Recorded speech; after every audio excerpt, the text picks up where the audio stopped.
You're in the Upson County Jail. You're expected to live in peace with others, to respect their rights and property, to maintain a high standard of cleanliness, and to follow our rules. This is a tobacco-free facility. At booking, each inmate will be required to shower and to cooperate with medical personnel. Inmates will be classified for minimum, medium, or maximum security. Each inmate will get an inmate handbook, which outlines in detail our rules and your rights. If the handbook is lost or destroyed, a charge will be levied to your commissary account. Each inmate will also be issued a uniform and linens. Inmates must be properly dressed at all times. Proper sleeping clothes must be worn while in your cell. No headgear is allowed unless assigned to trustees.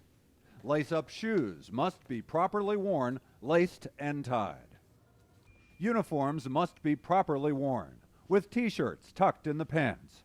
Pants cannot be cuffed. Inmates may shave during designated periods and will be temporarily assigned a disposable razor. Clothing and linens will be laundered and sanitized regularly. The common area will be open following a morning inspection and will be accessible until lights out. However, all routines are subject to change without notice. Telephone use is usually allowed during those hours. Phone calls may be monitored and recorded unless legally privileged. Staff will control televisions, including volume and channel. Newspapers and books, including Bibles and other religious material, are allowed only if delivered by U.S. mail from the publisher. Don't stand on any parts of day room tables. Don't sit on tabletops. Don't cross yellow lines at day room doors or cell doors, or red lines near TV sets without permission. Inmates are responsible for the cleanliness and sanitation of their cells and the day room. Inmates may request cleaning product. You may not make or hang clotheslines. If you destroy facility property to make clothesline, or for any other reasons, you will be prosecuted, plus restitution. Beds must be made when not occupied. Inmates may only have a blanket covering them when lying down during the day. All inmates are assigned a bed and a cell. Assignments cannot be changed without permission from the jail supervisor. Inmates may never enter any cell other than their assigned cell. Inmates are allowed certain items of personal property: prescription eyeglasses, 3 wallet-sized family photos, correspondence and legal papers, 1 wedding band, 1 religious medallion, a Bible or other religious text, plastic brush or comb from the commissary, books, magazines, or newspapers from a publisher. However, publications may not contain indecent material. This includes song lyrics. Property must be kept in the inmate's property bin located beneath the bunk. Shoes may not be placed on the bed. Meals will be served 3 times a day.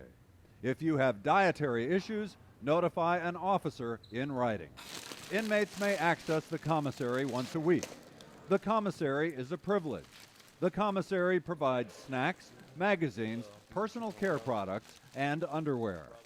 Your family may deposit funds in your account in the lobby of the jail. The facility may dock your account to pay for damage or other expenses incurred as a result of rule violations. You may possess no more than $25 worth of snacks and $25 worth of personal items purchased from the commissary. Anything that doesn't fit in your bin will be seized as contraband. Guys, line up for head Jail count. officers' orders must be obeyed immediately, and resistance may be punished. When there's a head count, stand outside your cell door in proper attire. When an officer asks your name, state it quickly and accurately.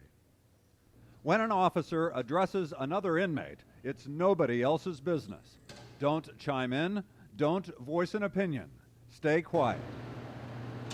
Whenever anybody enters the common room, don't approach. Stand clear.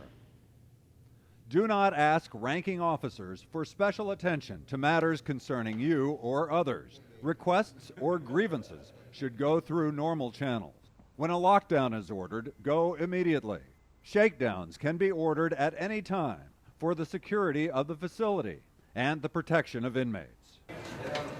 Inmates may access the recreation yard during hours prescribed by jail staff, but only if cells and the day room pass inspection.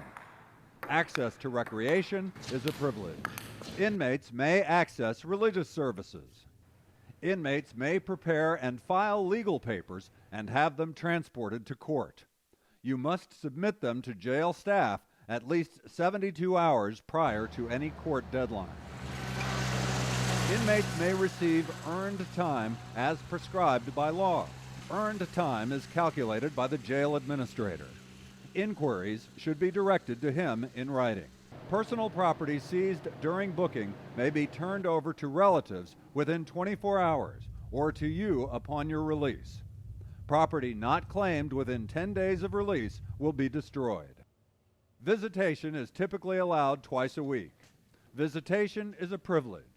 Inmates will be required to submit a list of 5 approved visitors, excluding legal counsel. Visitors must be approved by jail staff. Visitors under age 17 are not allowed.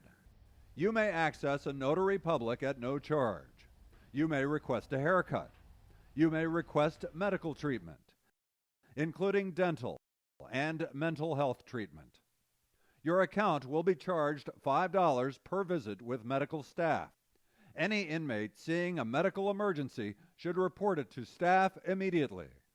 You may send and receive mail. Mail is subject to search. Our mail regulations are outlined in the Inmate Handbook.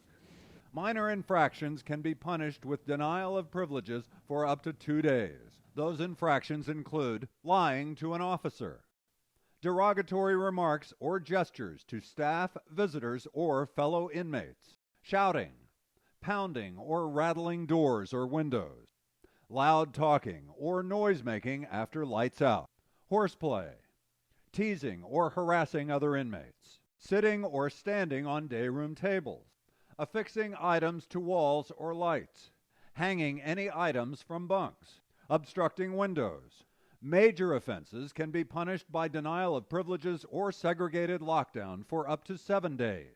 They include repeated minor violations, any violation of the law, disobeying an officer's order, fighting, damaging or vandalizing property belonging to the facility or other inmates, tampering with a locking device, transferring items among cells or inmates, threatening or coercing other inmates, assigning work to other inmates, obstruction of plumbing, placing trash in toilets, retaining medication, indecent exposure, sexual contact with other inmates, possession of contraband. Contraband is anything not purchased from the commissary or not explicitly permitted, anything that can be made into a weapon, and cash is prohibited.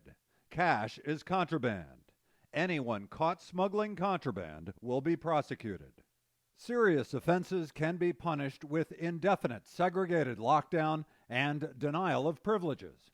Serious offenses include repeated major violations, assault, attempting or aiding an escape, possession of alcohol or unauthorized drugs, theft, major damage to or misuse of facility property, interfering with operations, setting a fire, possession of anything that can be used as a weapon, inciting a riot. Inmates may file appeals to disciplinary actions or grievances regarding staff or policies. See your Inmate Handbook for details. Upon release from the facility, commissary account funds may be retrieved during business hours. If you're transported to another facility, write the jail administrator and report the address of where to send the check. Inmates violating the law will be held responsible for it here, just as they would in free society. Just use common sense and you'll stay out of trouble here at the Upson County Jail.